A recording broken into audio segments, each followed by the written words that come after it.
Hi hello.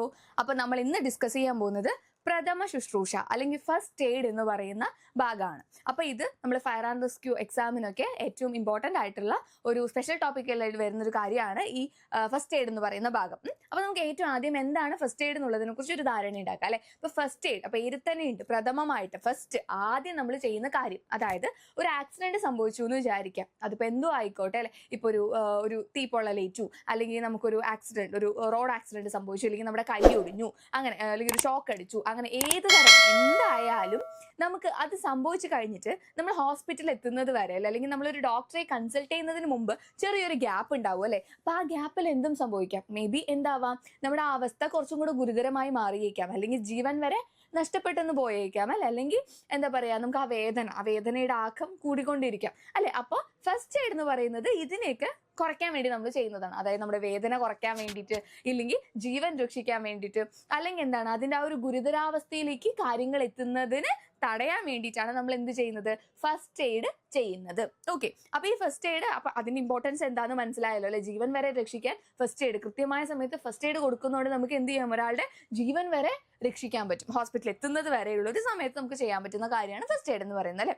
അപ്പോൾ ഈ first aid എന്നുള്ളൊരു എന്താ പറയാ, ഈ ഒരു സംഭവം കൊണ്ടുവന്നത് പണ്ട് നൈറ്റ്സ് ഹോസ്പിറ്റാലർ എന്ന് പറയുന്ന ഒരു കൂട്ടം സൈനികർ, ഓക്കെ, കുറച്ച് ആർമിക്കാർ, സൈനികർ, അവര് ചെയ്തിരിക്കുന്ന പ്രവർത്തികളാണ് ഇതൊക്കെ എന്നാണ് നമ്മൾ പറയുന്നത്. ഈ ഫസ്റ്റ് എയ്ഡ്, ഈ കാര്യങ്ങൾ നമ്മൾ ഫസ്റ്റ് എയ്ഡിൽ പഠിക്കുന്ന കാര്യങ്ങളൊക്കെ അവര് ചെയ്തിരുന്നതാണ് എന്നുള്ളതാണ് നമ്മൾ പറയുന്നത്. അപ്പൊ ഈ പ്രഥമ ശുശ്രൂഷ അല്ലെങ്കിൽ നമ്മുടെ ഫസ്റ്റ് എയ്ഡ് എന്ന് പറയുന്ന ഒരു ആശയം കൊണ്ടുവന്നത് സെന്റ് ജോൺ ആംബുലൻസ് എന്ന് പറയുന്ന ഒരു സയന്റിസ്റ്റ്, ഒരു ബ്രിട്ടൻ സയന്റിസ്റ്റ് ആണ്. അദ്ദേഹമാണ് എന്ത് കൊണ്ടുവന്നത്, ഈ ഒരു ഫസ്റ്റ് എയ്ഡ് എന്ന് പറയുന്ന ഒരു ആശയം മുന്നോട്ട് കൊണ്ടുവച്ചത്. ഓക്കെ, അതുപോലെ ഫെഡറിക് എസ്മാർക്ക് എന്ന് പറയുന്ന അദ്ദേഹമാണ് ഈ ആധുനിക ഫസ്റ്റ് എയ്ഡ്, ആധുനിക പ്രഥമ ശുശ്രൂഷയുടെ പിതാവായിട്ട് നമ്മൾ കൺസിഡർ ചെയ്യുന്നത് കേട്ടോ. ഇനിയിപ്പോൾ എന്താ പ്രഥമ ശുശ്രൂഷയിൽ പറയാനുള്ളത്, അതിന്റെ സിമ്പൽ, അത് എങ്ങനെയാണ്, അതിന്റെ സിമ്പൽ എന്താന്നുള്ളത്, അത് നമുക്കൊരു പച്ച ബാക്ക്ഗ്രൗണ്ടിനകത്ത് ഒരു പ്ലസ്, ഒരു കുരിശിന്റെ ചിഹ്നം, അതാണ് നമ്മൾ എന്തായിട്ട് കൺസിഡർ ചെയ്യുന്നത്, നമ്മുടെ പ്രഥമ ശുശ്രൂഷയുടെ സിമ്പിളായിട്ട് നമ്മൾ കൺസിഡർ ചെയ്യുന്നത് കേട്ടോ. അപ്പൊ അത്രയാണ് തുടക്കം എന്താന്ന് പറയാനുള്ളത്. അപ്പൊ ഞാൻ ഇന്ന് വന്നിരിക്കുന്നത്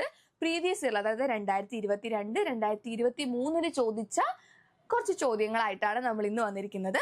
അപ്പൊ നമുക്ക് നോക്കാം അല്ലെ. അപ്പൊ ഒന്നാമത്തെ ചോദ്യം നമുക്ക് നോക്കാം. ദേ നോക്കിക്കോളൂ. ഭക്ഷണ പദാർത്ഥങ്ങൾ ശ്വാസനാളത്തിൽ തടഞ്ഞാൽ എന്തു ചെയ്യും? ഇതൊരു ചോദ്യമായിരുന്നു. എപ്പോ നമ്മുടെ ഫയർ ആൻഡ് റെസ്ക്യൂ ഓഫീസർ എക്സാമിന് 2023 ചോദിച്ചൊരു ചോദ്യമായിരുന്നു. ഭക്ഷണ പദാർത്ഥങ്ങൾ നമ്മുടെ ശ്വാസനാളത്തിൽ തടഞ്ഞു കഴിഞ്ഞാൽ അല്ലെ. അപ്പൊ അതൊക്കെ എന്താ പറയാ, കുട്ടികൾ ഒക്കെ സാധാരണ സംഭവിക്കുന്ന ഒരു കാര്യമാണിത്. അപ്പൊ നമ്മൾ എന്താ ചെയ്യുക, നമ്മൾ പെട്ടെന്ന് എന്താണ് ചെയ്യേണ്ടത് എന്നുള്ളത് അല്ലെ. ഫസ്റ്റ് എയ്ഡ് ആയിട്ട് നമുക്ക് എന്താണ് ചെയ്യേണ്ടത് എന്നുള്ളതാണ് ചോദ്യം. അപ്പൊ അതിന്റെ ഓപ്ഷൻസ് ഞാൻ വായിക്കാം. ഒന്ന്, എ ചുമയ്ക്കുക, ബി പുറത്ത് തട്ടുക, സി വാരിയെല്ലുകൾക്ക് താഴെ കൈകോർത്ത് പിടിക്കുക, മുകളിൽ പറഞ്ഞതല്ല. അപ്പൊ ഇതിൽ എന്താണ് നമ്മൾ ചെയ്യേണ്ടത് അല്ലെ. നമ്മുടെ ശ്വാസനാളത്തിൽ ഭക്ഷണ പദാർത്ഥങ്ങൾ എന്തെങ്കിലും കുടുങ്ങി കഴിഞ്ഞാൽ അത് പുറത്തോട്ട് എടുക്കാൻ വേണ്ടി നമ്മൾ എന്താണ് ചെയ്യേണ്ടത് എന്നുള്ളത്, അത് ആക്ച്വലി ഇതെല്ലാമാണ് കേട്ടോ. മുകളിൽ പറഞ്ഞതെല്ലാം. ഉത്തരം ഓപ്ഷൻ ഡി, മുകളിൽ പറഞ്ഞതെല്ലാം. അതായത് നമ്മൾ ചുമയ്ക്കും, അതുപോലെ തന്നെ പുറത്ത് തട്ടുക, അതുപോലെ തന്നെ വാരിയെല്ലുകൾക്ക് താഴെ എന്ത് ചെയ്യുക, കോർത്ത് പിടിക്കുക. അപ്പൊ എന്ത് പറ്റും, ഈ നമ്മുടെ ശ്വാസനാളത്തിൽ വീണ് ഭക്ഷണം എന്ത് ചെയ്യും, പുറത്തോട്ട് വരും. ഓക്കെ, അപ്പൊ ഡി ആണ് ഇതിന് ഉത്തരം എന്ന് പറയുന്നത്. ഓക്കെ, ഇനി നമുക്ക് അടുത്തൊരു ചോദ്യം നോക്കാം. ശ്വാസതടസ്സത്തിന്റെ കാരണമല്ലാത്തത് ഏത്? ശ്വാസതടസ്സം സംഭവിക്കുകയാണെങ്കിൽ അതിന് കാരണമല്ലാത്തത് ചുവടെ കൊടുത്തിരിക്കുന്നതിൽ ഏത് എന്നാണ് ചോദിച്ചിരിക്കുന്നത്. ഇതും ഫയർ ആൻഡ് റെസ്ക്യൂ ഓഫീസർ 2023 ചോദിച്ച ഒരു ചോദ്യമാണ്. ഓക്കെ, അപ്പൊ നമുക്ക് നോക്കാം. അതെന്താ നോക്കിയേ, വൈദ്യുതാഘാതം, രക്തം ഛർദ്ദിക്കുക, ശ്വാസനാളത്തിലെ തടസ്സം, വെള്ളത്തിൽ മുങ്ങി താഴ്ന്നു പോവുക.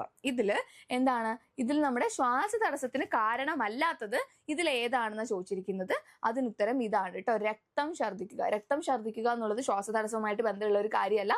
ബാക്കിയുള്ളതെല്ലാം ശ്വാസ തടസ്സത്തിന് കാരണമാണ് കേട്ടോ. വൈദ്യുതാഘാതം വരുമ്പോൾ, അതുപോലെ ശ്വാസനാളത്തിൽ തടസ്സം ഉണ്ടാവുമ്പോൾ, അതുപോലെ തന്നെ വെള്ളത്തിൽ മുങ്ങി താഴ്ന്നു പോകുമ്പോൾ ഒക്കെ നമുക്ക് എന്തുണ്ടാവും, നമുക്ക് ആ ശ്വാസ തടസ്സം അനുഭവപ്പെടും. ഓക്കെ, അപ്പൊ അതിന്റെ ഉത്തരം ഇതാണ്, രക്തം ഛർദ്ദിക്കുക. ഇനി അടുത്തത് ഇതുപോലെ എന്താണ്, ഫയർമാൻ ഫയർ വുമൺ എക്സാമിന് 2022 ചോദിച്ചൊരു ചോദ്യമാണിത്. ചോക്കിംഗ് എന്നാൽ എന്ത് എന്നുള്ളതാണ് ചോദ്യം അല്ലെ. ഇപ്പൊ ചോക്കിംഗ് എന്ന് പറഞ്ഞാൽ നമുക്ക് ഓപ്ഷൻസ് നോക്കാം. എന്തൊക്കെയാണ് നോക്കിയേ. മൊത്തമായോ ഭാഗികമായോ അന്നനാളത്തിൽ ഉണ്ടാകുന്ന തടസ്സം, അതുപോലെ മൊത്തമായോ ഭാഗികമായോ ആമാശയത്തിൽ ഉണ്ടാകുന്ന തടസ്സം, മൊത്തമായോ ഭാഗികമായോ ശ്വാസനാളത്തിൽ ഉണ്ടാകുന്ന തടസ്സം, അതുപോലെ അന്നനാളത്തിൽ മൊത്തമായോ ഉണ്ടാകുന്ന തടസ്സം. ഇതിൽ എന്താണ് ചോക്കിംഗ് എന്ന് പറഞ്ഞാൽ എന്താണ് ചോദിച്ചിരിക്കുന്നത്? അപ്പൊ ചോക്കിംഗ് എന്ന് വെച്ചാൽ ഉത്തരം ഇതാണ്, മൊത്തമായോ ഭാഗികമായോ ശ്വാസനാളത്തിൽ ഉണ്ടാകുന്ന തടസ്സം. ഓക്കെ, മൊത്തമായോ ഭാഗികമായിട്ടോ ശ്വാസനാളത്തിൽ ഉണ്ടാകുന്ന തടസ്സത്തെയാണ് നമ്മൾ എന്ത് വിളിക്കുക? ചോക്കിംഗ് എന്ന് വിളിക്കുന്നത്. ഓക്കെ, അപ്പൊ ഇതൊക്കെ എന്താണ് പ്രീവിയസ് ഇയറിൽ ചോദിച്ച കുറച്ച് ചോദ്യങ്ങളായിരുന്നു. അപ്പൊ ഇതുപോലെയുള്ള കുറെ നമ്മൾ ചോദ്യങ്ങൾ ഈ പ്രഥമ ശുശ്രൂഷ എന്നുള്ള ഭാഗത്ത് നിന്ന് ഞാൻ പറഞ്ഞതുപോലെ ഇതൊരു സ്പെഷ്യൽ ടോപ്പിക് ആണ്. നമ്മുടെ ഫയർ റെസ്ക്യൂ ഓഫീസറിന്റെ എക്സാമിനൊക്കെ ഉള്ള സ്പെഷ്യൽ ടോപ്പിക് ആണ് ഫസ്റ്റ് എയ്ഡ് എന്ന് പറയുന്നത്. അപ്പൊ ഇതിന്റെ ഡീറ്റെയിൽ ആയിട്ടുള്ള ക്ലാസ്സുകളൊക്കെ എവിടെ അവൈലബിൾ ആണ്? നമ്മുടെ ചാനലിൽ അവൈലബിൾ ആണ്. നിങ്ങൾ എന്ത് ചെയ്യുക? നമ്മുടെ ക്ലാസ്സുകൾ പർച്ചേസ് ചെയ്ത് കഴിഞ്ഞാൽ നിങ്ങൾക്ക് അതെല്ലാം കിട്ടുന്നതായിരിക്കും. അപ്പോൾ ഉടനെ തന്നെ എന്ത് ചെയ്യുക? താല്പര്യമുള്ളവരെല്ലാവരും പെട്ടെന്ന് തന്നെ ജോയിൻ ചെയ്യുക.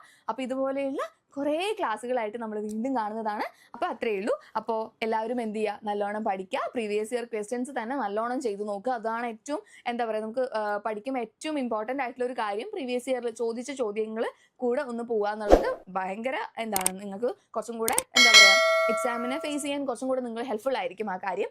അപ്പോൾ അത്രയേ ഉള്ളൂ. അപ്പോൾ എല്ലാവരും നല്ലോണം പഠിക്കുക. അപ്പോൾ നമുക്ക് വീണ്ടും അടുത്ത ക്ലാസ്സുമായിട്ട് വീണ്ടും കാണാം.